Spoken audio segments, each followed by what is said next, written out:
An empire vanished here, not in a blaze of glory, but in a digital whisper. Its symbols, once feared across a continent, were reduced to relics. Its armies, once a thunderous presence on these roads, simply faded away. This is the story of that vanishing. The story of how the Rebels Motorcycle Club, a brotherhood of over 1,000 men, a force that once challenged the state itself, was systematically erased. They weren't defeated by a rival gang in a climactic battle. They were made obsolete, outmaneuvered by a new, invisible kind of criminal corporation, the Albanian Mafia. This isn't a gang war story. It's a story of extinction. To understand the scale of this disappearance, you must first understand what existed. At their peak, the rebels were less a gang and more a parallel nation. In 2013, in Perth, they assembled nearly 1,000 members for a national run. It was a display of power so brazen, it triggered the largest police operation Western Australia had seen since a visit from the Queen. This wasn't just a ride, it was a statement. A declaration that the streets belonged to them. Their identity was their currency. The Confederate flag, the skull, the coveted 1% patch, these colors were a uniform of intimidation. A brand declaring ownership of the streets from Albion to Rockhampton. Their power was built on being seen, on being heard. It was a philosophy forged in an analog world, where presence equated to power. But this visibility was a double-edged sword, providing law enforcement with a perfect map of their entire organization. And at the heart of this empire for over 40 years was a single, formidable man. Alex Vela, the Maltese Falcon. Vela's story is a classic outlaw saga, but one with a uniquely Australian twist. Born in Malta in 1953, into a large, strict Catholic family of 11 children, he arrived in Australia in the 1960s, part of a wave of post-war European migration. He embodied the immigrant struggle, working with his hands as a bricklayer, a bouncer, on strawberry farms. But he had another talent, a discipline forged in the ring. He was Malta's light heavyweight boxing champion, a man who understood violence as both a sport and a tool. This combination of physical prowess and strategic thinking would become his trademark. He joined the rebels in 1972. By 1973, in a meteoric rise that spoke to his natural authority, he was national president. For 4 decades, his rule was absolute. He was charismatic, shrewd, and ruthless. But he was also a businessman. He leveraged a $225,000 compensation payout from a motorcycle accident, not just on more bikes, but to build a legitimate business empire, including a motorcycle import business and an extensive property portfolio. He was a paradox, an outlaw who understood the power of legitimacy. Even when police struck in 1995, seizing $3 million in assets in a massive raid, Vela fought back with lawyers and won it all in court. He was proving to be as formidable in the courtroom as he was on the street. He was the empire's cornerstone, the singular force that held dozens of often feuding chapters together. His word was law, his authority unquestioned. But a cornerstone is also a single point of failure. The entire structure relied on his presence. While Vela consolidated his very visible kingdom, a revolution was brewing thousands of miles away in the Balkans. The collapse of communism in Albania in the 1990s didn't just create chaos, it created a laboratory for a new, hyper-efficient model of crime. The complete failure of the state, endemic corruption, and the devastating collapse of nationwide pyramid schemes that ruined 2/3 of the population created a generation for whom trust in institutions was zero, and survival was everything. From these ashes rose the Mafia Shqiptare. Their structure was the complete antithesis of the biker model. It wasn't based on a club you joined, a vest you earned. Its core was the first in the blood family, bound by an ancient, unwritten code of silence and honor called Besa. Besa translates roughly to trust, or to keep the promise. And it is a code more powerful than any prison sentence. This structure made them a black box, impenetrable to outsiders and virtually immune to police infiltration. You couldn't flip a member because betrayal of the family meant betrayal of one's own blood and heritage. Their innovation, however, was not just in structure, but in global business strategy. They looked at the multi-billion-dollar cocaine trade and saw an inefficient, bloated supply chain riddled with middlemen, each taking a cut. So, they executed a corporate-style vertical integration. They went over the heads of European wholesalers, dealing directly with the source, the Colombian cartels. This bold move allowed them to buy kilos for a mere $4,000 to $5,500. Their rivals, stuck with the old model, were paying Dutch or Spanish wholesalers up to $22,500 per kilo. This wasn't a gang, it was a multinational corporation executing a hostile takeover. They formed strategic alliances with established powers like the Italian 'Ndrangheta to gain access to and control over major European ports like Antwerp and Gioia Tauro. They employed a shadow workforce of lawyers, accountants, and real estate agents as facilitators. Their power wasn't displayed in fortified clubhouses, but in seamless logistics and ruthless financial efficiency. They were a stealth startup that saw the rebels not as a rival to be fought, but as a dated, inefficient competitor to be bypassed. Blissfully unaware of this global paradigm shift, the rebels remained trapped in their old world mindset, where power was measured in turf and respect. In the late 2000s, a challenge emerged on their home turf that perfectly fit their worldview: the arrival of the Canadian rock machine in Perth. To the rebels, this was a direct invasion, an affront that demanded a maximal response. Their retaliation was a masterpiece of old-school brutality, a textbook war of intimidation fought entirely in the public eye. Police chronicles from the era read like a script for a crime film: brutal mass brawls at nightclubs and mixed martial arts events, cars and tattoo parlors firebombed with Molotov cocktails in the dead of night, and a brazen, broad daylight assassination attempt on their West Australian president Nick Martin in March 2011. The rebels' countermove was a psychological one: a slow, deliberate procession of 15 members in full colors through Fremantle's entertainment districts, a public parade of defiance meant to show they could not be cowed. To them, this was what power looked and felt like: the adrenaline, the fear they instilled, the public reclamation of their territory, reaffirmed their identity as the dominant warriors of the Australian underworld. But strategically, it was a catastrophic miscalculation. This war, which peaked with a police-armored vehicle ramming down the door of their Osborne Park clubhouse, consumed their financial resources, the attention of their leadership, and the lives of their members. They were fighting a bloody, expensive, and spectacularly loud war for a few city blocks, while the Albanians were silently acquiring the deeds to the entire criminal economy. The rebels were auditing a single shop front, while their competitors were buying the whole mall. While the rebels were distracted by external foes, a cancer was metastasizing within their own ranks. A landmark report from the Australian Institute of Criminology identified a profound and fatal cultural shift: the rise of the Nike Beakies. This derisive term described a new generation of recruits, often sourced directly from the prison system, who weren't drawn by a romanticized love of motorcycles or the ideal of outlaw brotherhood. They were drawn by status, violence, and, above all, get-rich-quick schemes. As journalist and former Mongols member Mahmoud Fazal astutely observed, the culture shifted from one of genuine, if brutal, community to pure, unadulterated transaction. Loyalty, the sacred, unshakable pillar upon which the club was built, became a negotiable currency. The club was transforming from a brotherhood into a franchise pyramid scheme where money and drugs flowed upward, and the risks were borne by the low-ranking foot soldiers. The very concept of brotherhood was being hollowed out, replaced by the cold calculus of profit and loss. The undeniable public proof of this internal collapse came in 2024. A 25-year veteran, Carl Labrook, a man who had given most of his adult life to the club, led 36 members from the Western Australian chapters in a mass resignation.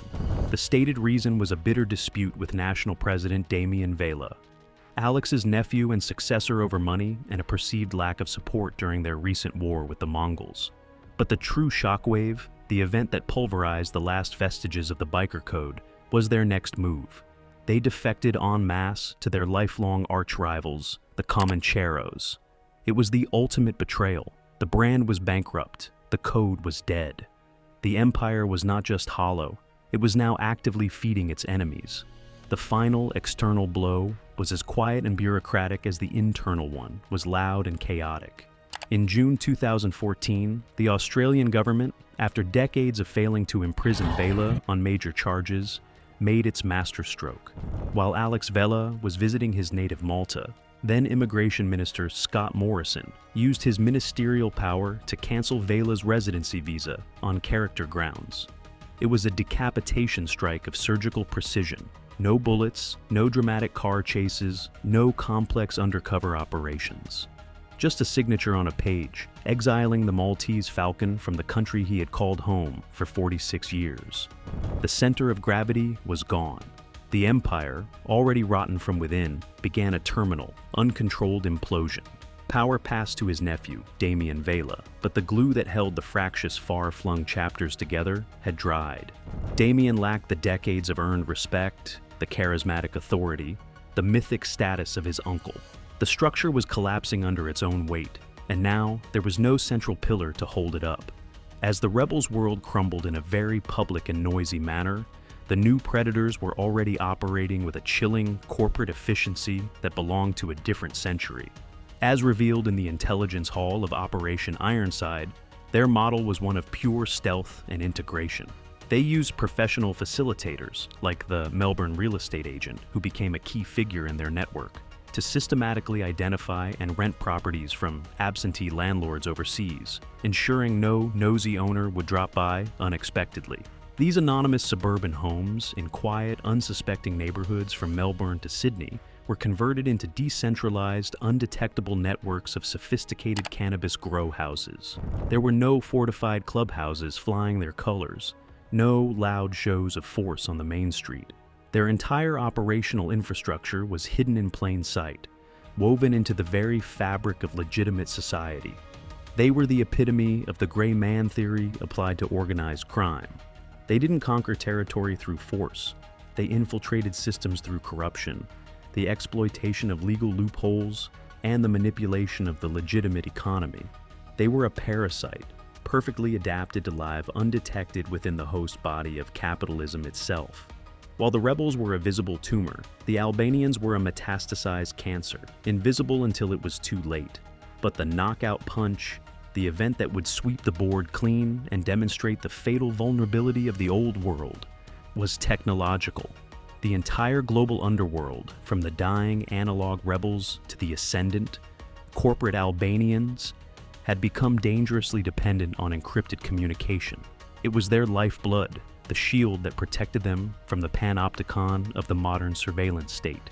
And into this volatile market of paranoia, a miracle product was launched. ANOM. What the criminal world believed was an impenetrable digital fortress was, in fact, a gilded cage meticulously built by the FBI and the Australian Federal Police, AFP. The story of this sting is a masterpiece of 21st century policing, a tale of audacious deception worthy of a spy novel. It began in 2018 when the FBI successfully dismantled Phantom Secure, a major player in the encrypted communication market. Its CEO was arrested, its servers seized. Overnight, the criminal elite were cast into silence, desperately scrambling for a new secure channel. Law enforcement saw an unprecedented opportunity. The question was no longer, how do we break their code? But what if we become their code? They created ANOM. The devices were modified Android smartphones, stripped of all normal functions. No calling, no email, no GPS. The messaging app was hidden behind a calculator, a clever piece of security theater that added to its allure. But the real genius was a master key, a ghost function embedded in the very heart of the encryption. Every single message sent was secretly copied and silently diverted to an FBI-controlled server, nicknamed eBot. The beta test was a resounding, almost unbelievable success. The first 50 AN0M devices distributed to high-level criminals in Australia were all used for criminal activity. The trap was not just set, it was already springing shut, and the prey was walking right into it. To make a virus spread, you need a potent and trusted carrier. Law enforcement found their perfect patient zero in Hakan Ayik, a high-profile Australian drug trafficker, international fugitive, and flamboyant social media personality with deep ties to the Comanchero Motorcycle Club. Ike was not just a criminal, he was an influencer in the underworld, a figure whose opinion on security carried immense weight. Unbeknownst to him, undercover agents subtly encouraged him to adopt and promote ANOM. His endorsement, his posts from exotic locations boasting of his secure communications, were the ultimate seal of approval. Without ever knowing it, one of Australia's most wanted men became the lead salesman and evangelist for an FBI-run front company. It was a psychological masterstroke. The tipping point came in March 2021, when a European police coalition dismantled another major encrypted platform, Sky ECC. Panic erupted across the global underworld. At its peak, over 12,000 ANOM devices were active in more than 100 countries, used by over 300 criminal syndicates, including the Italian Mafia, Mexican cartels, and of course, the remnants of the rebels and the rising Albanian networks. The entire food chain was now feeding from the same poison trough. For the next 18 months, law enforcement had a front row seat to the greatest, most incriminating criminal show on Earth. From a dedicated FBI operations center in San Diego, a team of agents and linguists worked around the clock, cataloging and analyzing a torrent of over 27 million messages in real time. It was a window into a world that had always operated in darkness, and the criminals, believing themselves cloaked in absolute secrecy, spoke with a breathtaking and ultimately fatal frankness. They coordinated multi-ton cocaine shipments, sharing candid photos of drugs hidden in shipments of pineapples, bananas, and tuna cans. They discussed intricate global money laundering networks, the systematic corruption of port officials, and they planned murders with cold transactional detail. In Australia alone, the AFP intercepted and thwarted at least 20 ongoing murder plots, silently stepping in to prevent assassinations and save countless lives, all while the plotters remained utterly oblivious. The clock was ticking towards a globally coordinated Judgment Day. On June 8, 2021, the trap sprung globally in a coordinated wave of violence of action. In Australia, it was dubbed Operation Ironside. At dawn, more than 4,000 officers fanned out across the country, executing hundreds of simultaneous search warrants. The shock for the criminal world was total and disorienting. For years, they had operated with a sense of divine invulnerability, protected by what they believed was the most advanced technology available. Their digital fortress was a prison of their own making, and their most intimate confidant had been, from the very beginning, their greatest betrayer. The ANOM devices, now being confiscated from their hands, were not their salvation, but the entered evidence. When the dust settled, the scale of the sting was almost incomprehensible and continued to grow for years as evidence was processed. By June 2024, the toll in Australia alone was devastating. 392 arrests, up from the initial 224. Over 2,355 charges laid. Over 6.6 tons of drugs seized, nearly double the initial haul. Over 55.6 million Australian dollars in cash confiscated. 149 firearms taken off the streets. Globally, Operation Trojan Shield netted over 800 arrests and the seizure of a staggering 53 tons of drugs. As U.S. Attorney Randy Grossman succinctly put it, they had essentially tricked the suspects into handing us the keys to their entire criminal organization. The blow was not just material, it was psychological, shattering the very foundation of trust that enables organized crime to function. For the rebels, already decapitated and decaying from within, Operation Ironside was the final, definitive blow from which there was no return. The arrests of key members and the intelligence gathered deepened the power vacuum left by Vela's exile. The 2024 mass defection in Western Australia, led by Carl Labrook to the Comancheros, was the ultimate symbol of a broken code, the final, pathetic chapter of a once great saga. The name Rebels was now worthless, a brand associated with failure and betrayal. Their colors, a once sacred symbol of brotherhood and territorial power, were now meaningless relics, artifacts of a bygone era. Today, Alex Vela lives in exile in Malta, the ghost of a king, presiding over an empire that has vanished from the earth. His expulsion in 2014 removed the central gravitational force.